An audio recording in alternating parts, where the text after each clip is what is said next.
Welcome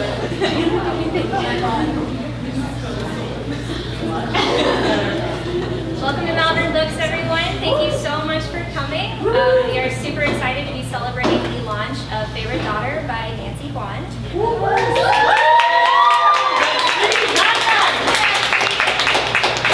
And we also have 3 other fantastic readers who are going to start the evening off before Nancy reads for us too. So without further ado, I'll introduce the first reader.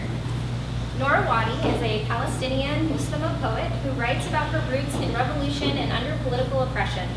She started writing poetry in high school, and back then she had dreams of becoming a rapper when she grew up. She just snickered. Thankfully, the slam team at her undergrad, UT Dallas, gave her some direction and helped her realize that what she was writing was spoken word and definitely not rap. Since then, she has been performing her poetry all over Texas. She is most proud of winning the title of UT Dallas Underground Poetry Circus Champion in 2014. NOOR is so honored to have the opportunity to take her work to Chicago with the amazing SPITSHINE Team for CUPSI 2017. In her free time, NOOR is a second-year law student at UT Austin who loves drinking bubble tea and watching Miyazaki movies.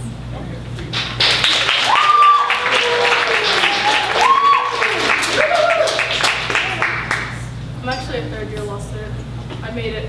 I'm almost done. It's almost over. Sorry, I forgot to update that.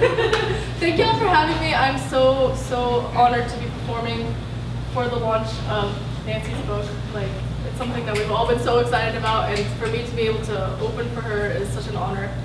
I have 3 poems for y'all, and the first is kind of about, I think whether or not you have the same experience as I do in living in this country, you probably to some degree will relate to what's in this poem, because it's kind of about power imbalances, which we've been seeing a lot. You know, we've been hearing a lot of, like, if you're not nice to racists, you're just as bad as racist. Like, we've been hearing a lot of that rhetoric, which we can all agree, that rhetoric is not okay. But so as a Palestinian woman, and by the way, like a side note, it's like almost against international law for me to like not announce that I'm Palestinian like once every 2 hours. So that was my announcement. Now y'all know.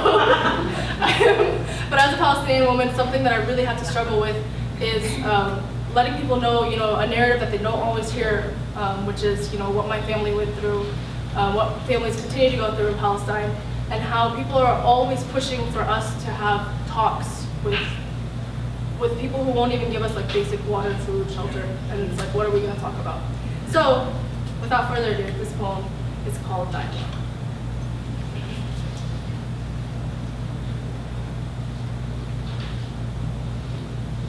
Shh. Listen closely. Do you hear that? The sound of dialogue. The sound of oppressor's sword pressed up against my throat, it winds into my ear. Why won't you just talk to me? Dialogue is my oppressor's weapon of choice. Picture oppressor and oppressed, breaking bread, discussing solutions, but at a round table though, so no one is at the head and everyone's at the heart. Well, isn't that just some shit? Or isn't that some just shit? I mean, isn't it fair? How my oppressor opens conversations like we don't negotiate with terrorists, then proceeds to label every dissenter a terrorist. How my oppressor lives for civil discussion and hearty conversations about all the pros and cons of continuing to marginalize black and brown people, how to be marginalized. To be Palestinian in America is to resist, but it's also to confine my rage till it's small enough to be held in clenched fists. Knuckles white, palms a lunar calendar from years of nails pressing crescent-shaped scars, how I must then learn to loosen my grip. Bare my teeth respectively.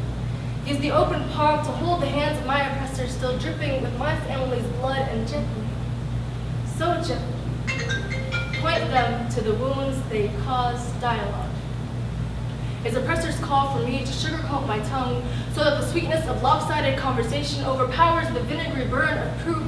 My oppressor doesn't even like when I call them my oppressor. That's just so mean. And not conducive to conversation. They prefer to be called softer names. Names like, please sir, and excuse me, do we deserve our rights yet? They tell us, the softer our voices, the better we will be heard.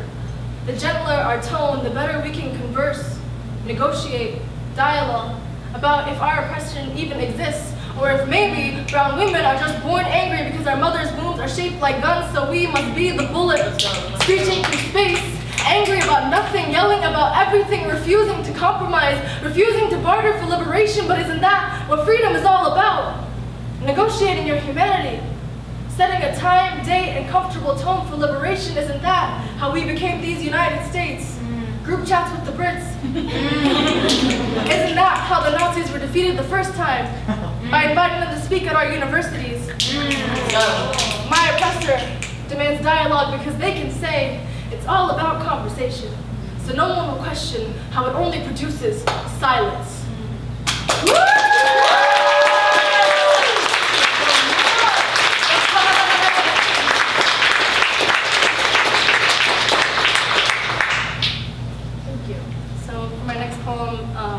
This poem is unfortunately about actual events that have taken place in Austin, and I think it's self-explanatory, so I'm just going to go for it, but it's kind of like a string of events that have formed into one person, and you'll see. It's called White Lines.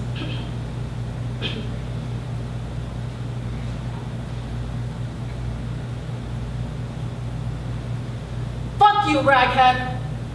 Because my constitution told me I should. I can imagine my fingers around your neck under that scarf. I can imagine what your jugular must feel like, warm, pulsing, then no longer pulsing. They say it's a great day when you don't wake up with chalk lines tracing your curves, raghead. But I don't know if that's true. I can imagine your dark eyes even darker after I give detectives a reason to draw those white lines around you. Hey, raghead, what's the problem? Didn't you hear me compliment your curves? Didn't you hear me admire your eyes? Didn't you hear me say I want to touch you? I bet no man's ever told you that before. I bet no one's once ripped your scarf off this badly before, so badly that they would lean out of their car at a stoplight just to tell you, you're welcome. Dear Professor, I'm sorry I couldn't come to class today. A stranger threatened to murder me on the street. I don't know how you expect me to be excited about a class like the law of evidence, when every chapter reminds me they won't collect evidence if I'm murdered, reminds me of the number of times they'll call it misunderstanding, call it parking dispute, call it anomaly. We have no idea how something like this could happen. Call him lone wolf, family man, honor student, call this case closed. They don't sell study guides for how to exist between classes, but it's probably easier when I can imagine that the ghosts of white supremacists don't live in the pages of my old textbooks, curling themselves around the letters, whispering to me that these white authors never intended for my skin to have access to their words. Maybe if I crack reality in half and spill myself into the post-racial illusion, maybe then I can finally take a damn practice exam in peace. Your campus climate response team, thank you for your saucer-eyed concern. I'm shocked that you're shocked that your students face these things. What else did you think would happen when the school tucks my tuition into honorariums for those who profit off my oppression? One man's brutal colonizer is another man's distinguished guest speaker. When professors talk about terrorists, except the white ones, when national security classes call our deaths collateral, it's no wonder white men move on to the practical portion of their studies so quickly. It's no wonder they want to apply what they've learned in the streets, at the mall, in front of mosques, in the Oval Office, haunting every space with their voices, telling foreign to go back home, because I remind them too much of the brown girl they were paid to kill in Iraq, or to imprison in Afghanistan. They folk these words they inherited from their ancestors conjure missiles in their mouths that fall between us on the sidewalk like another drone strike or a new crusade. But I should be lucky, because these words have yet to pour me into the dirt of my sister's dear 24-hour news outlet. Start your live stream. Watch the Muslim girl try to build a home out of her own ashes. Watch her try to lift her corpse out of bed every morning. Watch her try not to suffocate when she thinks about white lines bordering lifeless brown body. And isn't that the punchline? How her whole world is a series of white lines drawn to border brown bodies. How because of it, she can never find a home in this country or even above ground. But in spite of it, she refuses to perish.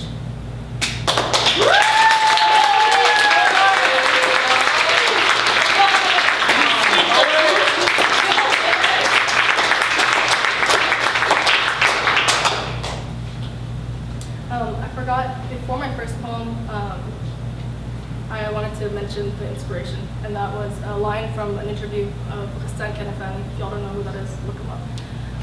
Pretty cool person. And also, after listening to a poem by Janae Johnson, I was kind of inspired to write. So I just want to make sure that's out there because it really, it is. I think it's very important to credit people who like inspire your work and everything.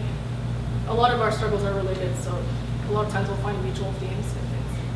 Okay, so my last poem is like happier, so we can we can all sigh of relief. This one's about my favorite person in the world. I don't have it memorized yet, so I'm gonna read. This is about my grandma, my mom's mom. She is like one of the strongest maternal figures, and she has gone through so much, but when you look at her and you see her like matching her like hijab with her abaya, with her purse, you're like, this girl has like, she has just lived a life of luxury, but like, she's so peaceful and so inspiring because of all of, like, she lived through like the September Wars and the 1967 wars and the stuff that she tells us about. It's like, how are you, like, it makes what we go through seem so insignificant, Like, I've fortunately never had to live through a war. And I think that's probably the same for all of us, When we have wars, we outsource them. That's the US. So, this is a letter from the rose hip to the rose bush. A letter to my mother's mother, and to all the mothers who gave birth to revolution each time they spoke. Dear Teta, what's there to say to someone who has heard it all? I'll start with, I'm sorry. That years don't always mean progress, and بحبك, روح قلبي, you're the seventh level of heaven, and the soft earth that split to unleash a forest, yet all the credits went to the leaves. You were all the roses and their thorns, puncturing the curious hands. You taught us not to confuse curiosity with care, or marriage with love. You taught me that if you only tend to the flowers and disregard the roots, their branches will never grow. And isn't it strange how roses never bloom in reverse? How nature has always known which way to go, how she continued to live despite how many denied her blessing, despite all the ways she was trampled and torn. Teta, الورود بجنينتنا ما بتفتح بغيابك. The roses in our garden never bloom when you're gone, and that's only partly a metaphor because we just literally don't know how to take care of them like you do. I'm sorry. I don't know how to give endlessly. Selflessly, I take and demand. My anger has never left my side, and I'm sorry. Because when I lay it all out, all the suffering I go through and all the things that bring me pain, next to all the things that you shouldered through for me to be here alive, I am so embarrassed. How do I become your strength, giving birth in war, bringing forth life? In face of death, your ingenuity saved our family. When there was no water or milk to keep them alive, you looked into the barrel of a gun and saw a mother's son on the other side. You loved unconditionally. Through crisis, through death, through our grandpa's first car crash, the one that left him paralyzed from the waist down, you taught him love doesn't exist by circumstance and doesn't end just because things change. You taught me love doesn't come from boys and their words. Love is family. Love is God's greatest gift, and we will spend our whole lifetimes unwrapping it. But I threw out your lesson plans. All I have done is let anger consume me. You spent 75 years emanating love, planting the seeds, and all I am is depressed and anxious and angry, ready to burn down whole gardens because of the blood shed by one thorn. I'm sorry. I'm not enough. But I'll keep learning your love.